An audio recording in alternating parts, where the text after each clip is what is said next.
Last year, now the older guys gone. It's their role and our role now to lead this team in that direction. Do you feel like one of the older guys, George? Yeah, it's weird. It's really weird, but I do, and it's kind of a good feeling because there's no one above you, which is it's cool and at the same time it's kind of scary because there's no one really to have your back if you fail or mess up. But you got your teammates and the younger guys really coming along, and that's what's really important to me. Is there a mantra for this senior class? Is there anything that you guys have kind of gotten together and said, this is what we're going to tell this team, that is the focus, the mindset, the saying of sorts? Well, last year we read a book together as a team. It's called The Slight Edge. And then this year we read another book called Legacy. It talks about the All Black. It's a rugby team out of New Zealand. And so we talked a lot about them, and they have a lot of messages about succeeding and being a team. But we've kind of kept to the slight edge concept, the Iowa edge, and it's just something that we've been preaching, and thankfully all the players and coaches, they've all taken into it. What's the legacy edge then?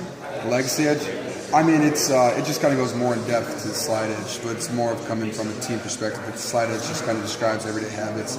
Legacy is actually talking about a team that they're the greatest team in rugby. They kind of failed for a couple years and then they figured their stuff out. And so we're trying to not go down that path of failing and trying to figure our stuff out. We want to keep raising up and keep getting better.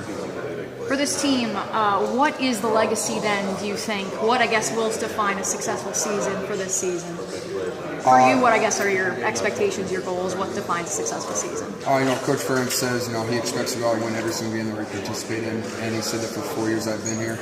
And, so that's what it is for me. I just want to go out there and compete. I want to win every single game, so that's my expectations. Talking about being one of the older guys, what's it like a lot of young tight ends coming in, especially in this 2016 class? What have you seen from them? They're a good group of guys. We've had some 7-on-7 stuff, so I've been seeing them move and run, and they're really athletic guys, and they're gonna have a chance to contribute if they do the right things, and I feel like they will. Obviously, a big hole left by your cousin. Who have you seen step up beside you into that number 2 tight end role? John Wisniewski and Peter Peak are both done really well.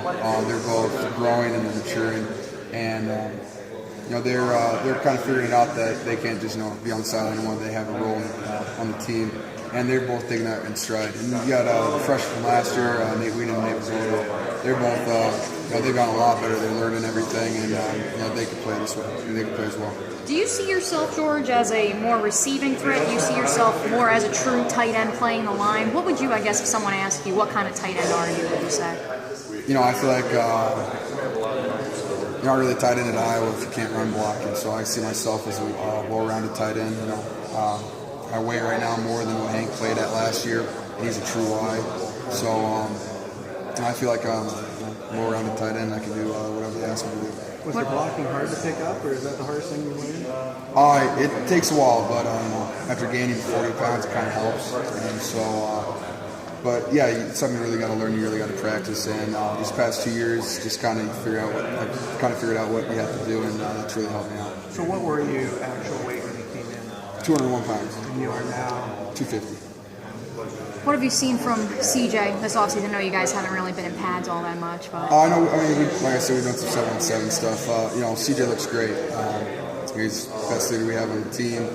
He holds everyone to a really high standard, and he's a guy that makes you want to play football, and that's what you need out of a leader and out of a quarterback. And so he's just great to be on the field with every day. You built yourself from being the guy who ran the wheel route to now being a real consistent, blocker and run every route. Obviously, that takes years of work to get to that point. Can you kind of put into words what you've been able to do to put yourself in that position of only just kind of being the speed tight end to now being a consistent player? Oh, really? Just really do what the coaches have told me to do. And that's something they preach when you first get in here. Just say, if you listen to what we have to say, you're going to find success. And it's just something that it took me a year or two to really figure that out. And I was like, wow, this actually works.